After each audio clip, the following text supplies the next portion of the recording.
Ya baik, terima kasih atas kesempatan yang telah diberikan kepada kelompok kami. Di sini kami akan mempresentasikan hasil pengambilan data dari kelompok kami terkait keperawatan kesehatan masyarakat pedesaan dan kepulauan. Masyarakat pedesaan adalah kelompok masyarakat yang tinggal di daerah pedesaan atau luar kota dengan pola kehidupan yang berbeda dengan perkotaan, dengan kecenderungan lebih tinggi untuk bergantung pada daerah pertanian dan sumber daya alam sekitar mereka. Masyarakat kepulauan adalah kelompok masyarakat yang tinggal di pulau-pulau terpisah dari benua utama. Kajian lapangan mata kuliah keperawatan kesehatan masyarakat pedesaan dan kepulauan ini bertujuan untuk memahami tantangan dan peluang dalam menyediakan layanan kesehatan masyarakat pedesaan dan kepulauan. Kajian lapangan ini dilakukan di Kelurahan Oesao, Kecamatan Kupang Timur, Kabupaten Kupang, Provinsi Nusa Tenggara Timur. Kelurahan Oesao merupakan wilayah kerja Puskesmas Oesao dengan hasil kajian sebagai berikut.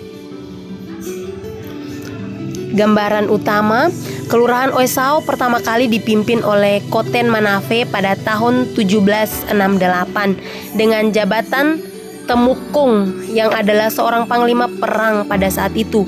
Pada tahun 1905 sampai 1915, Balpao Tio yang menjabat sebagai Temukung pada masa itu mendapatkan tanda jasa dari pemerintah Belanda sebagai juru tulis Temukung pertama. Jabatan Temukung masih digunakan sampai periode tahun 1965. Setelah itu terjadi pemekaran desa Oesao dan Pukdale, kemudian jabatan Temukung diganti menjadi kepala desa. Pada tahun 2000 hingga saat ini, jabatan kepala desa diganti menjadi lurah karena terjadi pemekaran. Hingga saat ini, jabatan kepala desa diganti menjadi lurah karena terjadi pemekaran sehingga desa Oesao dan kelurahan Oesao. Lurah kelurahan Oesao saat ini adalah Sigit Manafe, SSTP. Kelurahan Oesao terletak di Kecamatan Kupang Timur, Kabupaten Kupang, Provinsi NTT dengan luas wilayah 1414,43 km. Kelurahan Oesao sebelah utara berbatasan dengan Kelurahan Babau, sebelah selatan Desa Oesao, sebelah timur Kelurahan Naibonat, dan sebelah barat Desa Oevavi. Kelurahan Oesao terdiri dari 6 dusun, 17 RW, dan 52 RT dengan jumlah penduduk 5.400 jiwa yang terdiri dari perempuan 2.668 dan laki-laki 2.732. Mayoritas masyarakat di Kelurahan Oesao beragam, Kristen Protestan sebanyak 4.548 orang, Islam sebanyak 273 dan Hindu 11 orang. Warga Kelurahan Oesao mayoritas memiliki rumah non semi permanen, yaitu sebanyak 468 rumah, rumah semi permanen 288 rumah, dan rumah permanen sebanyak 191 rumah. Di Kelurahan Oesao terdapat 4 TK, 3 SD, dan 1 SLT atau sederajat. Jumlah lembaga pendidikan 6 lembaga. Untuk prasarana kesehatan terdapat 1 puskesmas dan 1 balai pelayanan. Untuk sarana peribadatan terdapat 2 masjid dan 6 gereja. Kelurahan Oesao memiliki 1 lapangan sepak bola, 2 lapangan voli, dan 4 rumah biliar. Mata pencarian warga Kelurahan Oesao antara lain industri kecil dan rumah tangga, pertanian, perkebunan, peternakan, dan perdagangan. Mayoritas masyarakat Kelurahan Oesao bepergian dengan kendaraan pribadi seperti sepeda motor, ada yang menggunakan sepeda mikrolet dan mobil pribadi. Pemerintah telah memfasilitasi sarana dan prasarana di Puskesmas Oesao untuk memberikan pelayanan kesehatan terhadap masyarakat. Pemerintah bekerja sama dengan Puskesmas untuk mengadakan kegiatan terkait kesehatan dan posyandu. Bahasa yang digunakan adalah bahasa Indonesia dengan alat komunikasi umum, 1 wartel, 1 kantor pos, dan mayoritas warga menggunakan handphone. Sarana pendidikan yang ada di Kelurahan Oesao 4 TK, 3 SD, dan 1 SLTA atau sederajat. Jumlah lembaga pendidikan 6 lembaga. Identifikasi masalah dan hasil. Hasil dari kajian lapangan ini difokuskan pada 3 agregat, yaitu hipertensi, gout, dan diabetes mellitus. Identifikasi dilakukan melalui wawancara dengan Sekretaris Lurah Kelurahan Oesau untuk mengambil gambaran umum Kelurahan Oesau dan Kepala Puskesmas Oesau dan penanggung jawab penyakit tidak menular, dan pengambilan data pendukung yang dilakukan pada hari Rabu tanggal 24 April 2024. Yang pertama, hipertensi. Hipertensi adalah suatu keadaan di mana seseorang mengalami peningkatan tekanan darah di atas normal yang mengakibatkan angka kesakitan atau morbiditas dan angka kematian atau mortalitas.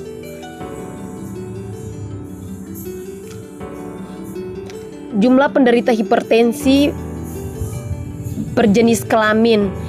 Yang pertama, pada tahun 2009, jenis kelamin laki-laki berjumlah 650 orang, sedangkan perempuan berjumlah 632 orang. Total jumlah penderita hipertensi pada tahun 2029 yaitu 1282. Sedangkan pada tahun 2020, jenis kelamin laki-laki berjumlah 639 dan perempuan berjumlah 628. Total penderita hipertensi pada tahun 2020 yaitu 1267. Pada tahun 2021, jenis kelamin laki-laki berjumlah 937 dan perempuan berjumlah 893. Total penderita hipertensi pada tahun 2021 yaitu 1830. Pada tahun 2022, jenis kelamin laki-laki berjumlah 1116, perempuan berjumlah 1125. Total penderita hipertensi pada tahun 2022 yaitu 2241. Pada tahun 2023, penderita berjenis kelamin laki-laki berjumlah 591, sedangkan perempuan berjumlah 547. Total penderita hipertensi pada tahun 2023 yaitu 1138. Maka jumlah total penderita hipertensi per jenis kelamin laki-laki berjumlah total 3.933 dan perempuan berjumlah 3.825. Maka jumlah total dari penderita hipertensi seluruhnya yaitu 7.758.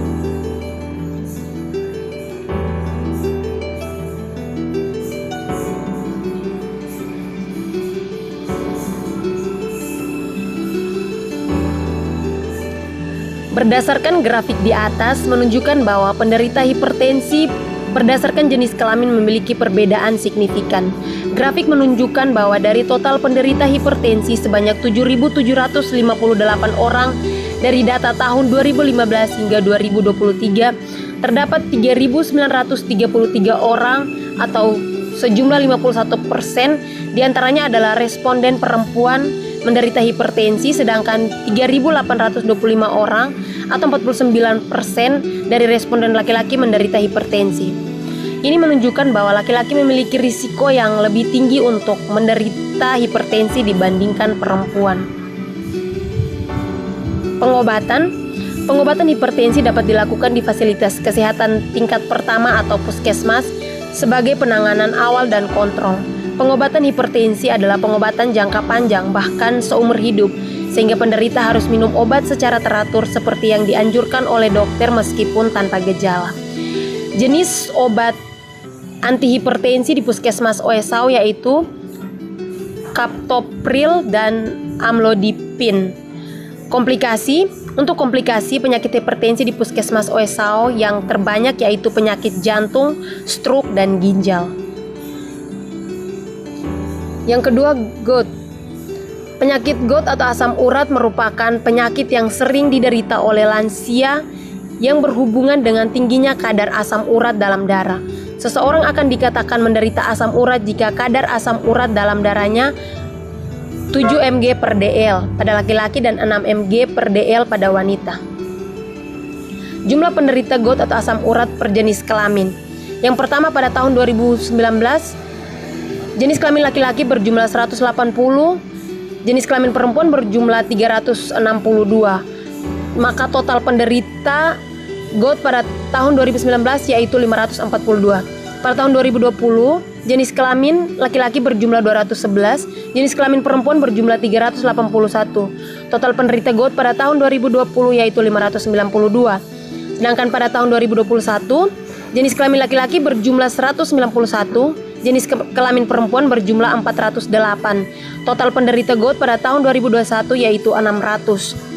Pada tahun 2022, jenis kelamin laki-laki berjumlah 216, jenis kelamin perempuan berjumlah 392. Total penderita GOUT pada tahun 2022 yaitu 608. Dan pada tahun 2023, jenis kelamin laki-laki berjumlah 218, sedangkan jenis kelamin perempuan berjumlah 405.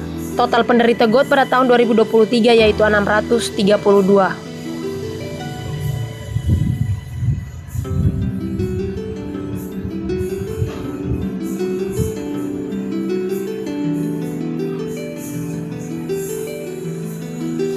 Berdasarkan grafik di atas, menunjukkan bahwa penderita GOUT berdasarkan jenis kelamin memiliki perbedaan signifikan. Grafik menunjukkan bahwa dari total penderita GOUT sebanyak 2.965 orang dari data tahun 2015 hingga 2023, terdapat 1.948 orang atau setara dengan 66% diantaranya adalah responden perempuan menderita GOUT memiliki risiko yang lebih tinggi untuk menderita GOUT dibandingkan laki-laki. Pengobatan terapi artritis GOUT di puskesmas OSAO dilakukan dengan pemberian obat-obatan seperti obat antiinflamasi non-steroid seperti allopurinol dan piroxicam, dexa dan vitamin B1.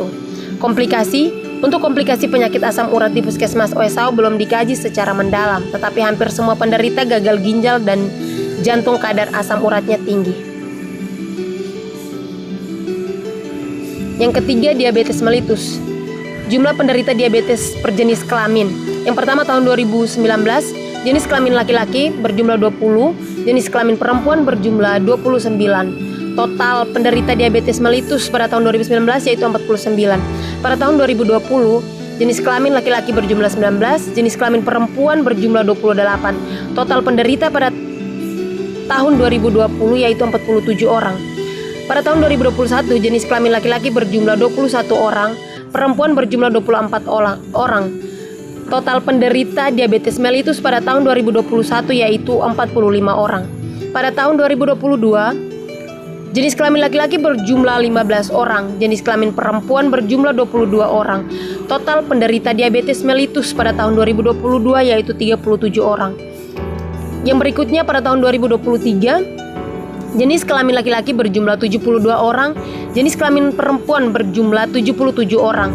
Total penderita diabetes mellitus pada tahun 2023 yaitu 149 orang. Ini adalah bagan jumlah penderita diabetes mellitus per jenis kelamin dari tahun 2019 hingga 2023. Berdasarkan grafik di atas menunjukkan bahwa penderita diabetes mellitus berdasarkan jenis kelamin memiliki perbedaan signifikan. Grafik menunjukkan bahwa dari total penderita diabetes mellitus sebanyak 327 orang dari data tahun 2015 hingga 2023. Terdapat 180 orang atau 55% diantaranya adalah responden perempuan menderita diabetes mellitus, sedangkan 147 orang atau 45% dari responden laki-laki menderita diabetes mellitus. Ini menunjukkan bahwa perempuan memiliki risiko yang lebih tinggi untuk menderita diabetes mellitus dibandingkan laki-laki. Pengobatan terapi diabetes mellitus di puskesmas OSAO yaitu obat antidiabetes oral seperti metformin dan gibenclamid untuk pasien dengan diabetes tipe 2. Untuk komplikasi penyakit diabetes mellitus di puskesmas OSAO yang terbanyak yaitu penyakit jantung, kerusakan ginjal, gangguan mata, masalah kulit berupa luka yang tak kunjung sembuh, dan hiperglikemi. Pembahasan yang pertama, hipertensi.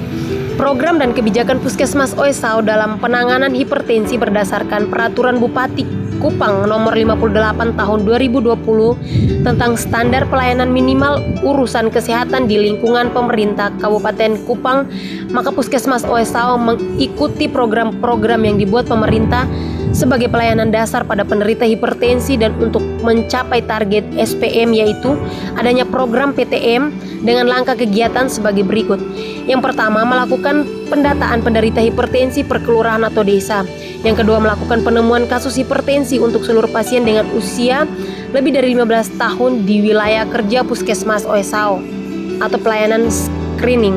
Yang ketiga, melakukan pelayanan kesehatan sesuai standar berupa edukasi untuk perubahan gaya hidup atau seperti diet seimbang, istirahat yang cukup, aktivitas fisik dan kelola stres, serta edukasi kepatuhan minum obat dan atau terapi farmakologi.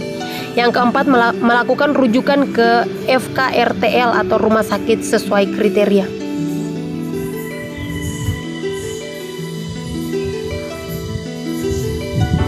Yang berikutnya, diabetes mellitus. Seperti penyakit hipertensi, penyakit diabetes mellitus juga mengambil kebijakan pemerintah berdasarkan Peraturan Bupati Kupang Nomor 58 Tahun 2020 tentang standar pelayanan minimal urusan kesehatan di lingkungan pemerintahan Kabupaten Kupang. Maka Puskesmas OSAO mengikuti program-program yang dibuat pemerintah sebagai pelayanan dasar pada penderita diabetes dan untuk mencapai target SPM, yaitu adanya program PTM dengan langkah kegiatan sebagai berikut. Yang pertama, melakukan pendataan penderita hipertensi atau penderita diabetes per kelurahan atau desa, melakukan screening penderita diabetes mellitus untuk seluruh pasien di wilayah kerja Puskesmas OSAO, melakukan pelayanan kesehatan sesuai standar berupa edukasi tentang diet, makanan, dan aktivitas fisik, serta terapi farmakologi. Yang berikutnya, melakukan rujukan ke FKRTL untuk pencegahan komplikasi. Setelah itu, menyediakan peralatan kesehatan diabetes mellitus seperti pengadaan alat dan reagen atau pemeriksaan kesehatan diabetes mellitus, menyediakan obat diabetes mellitus, pencatatan dan pelaporan, serta monitoring dan evaluasi. Berdasarkan data yang diperoleh dan kebijakan dan program Puskesmas OSAO didefinisikan bahwa program telah berjalan sejak tahun 2020, mampu secara konsisten menurunkan kasus diabetes mellitus di seluruh OSAO, maka program dan kebijakan yang dilakukan di Puskesmas OSAO hanya perlu dipertahankan dan dijalankan secara konsisten.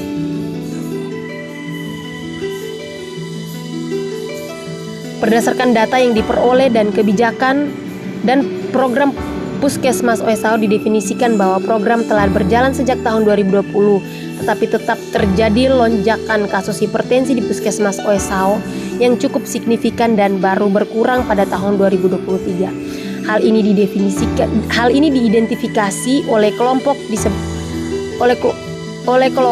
disebabkan oleh beberapa faktor yang menurut kelompok masih harus ditambahkan sebagai program Puskesmas OSAO. Di antaranya, yang pertama, kurangnya pemantauan dan evaluasi, di mana Puskesmas perlu melakukan pemantauan dan evaluasi rutin terhadap pasien dengan hipertensi untuk memastikan efektivitas pengelolaan kondisi tersebut. Karena jika tidak ada pemantauan yang cukup, maka kemungkinan besar kasus hipertensi di Puskesmas OSAO tidak akan berkurang. Yang kedua, kurangnya sumber daya, di mana Puskesmas mungkin mengalami kekurangan sumber daya manusia dan finansial untuk memberikan perawatan yang memadai kepada pasien dengan hipertensi. Hal ini dapat menyebabkan peningkatan kerja staf dan penurunan kualitas perawatan. GOUT atau asam urat. Berdasarkan data yang diperoleh dan hasil wawancara kelompok, di mana ditemukan bahwa untuk penyakit GOUT di Puskesmas OSAO tidak ada kebijakan dan program khusus untuk penanganan pasien dengan penyakit ini. Hal ini menyebabkan semakin meningkatnya kasus asam urat atau GOUT arthritis di Puskesmas OSAO setiap tahunnya.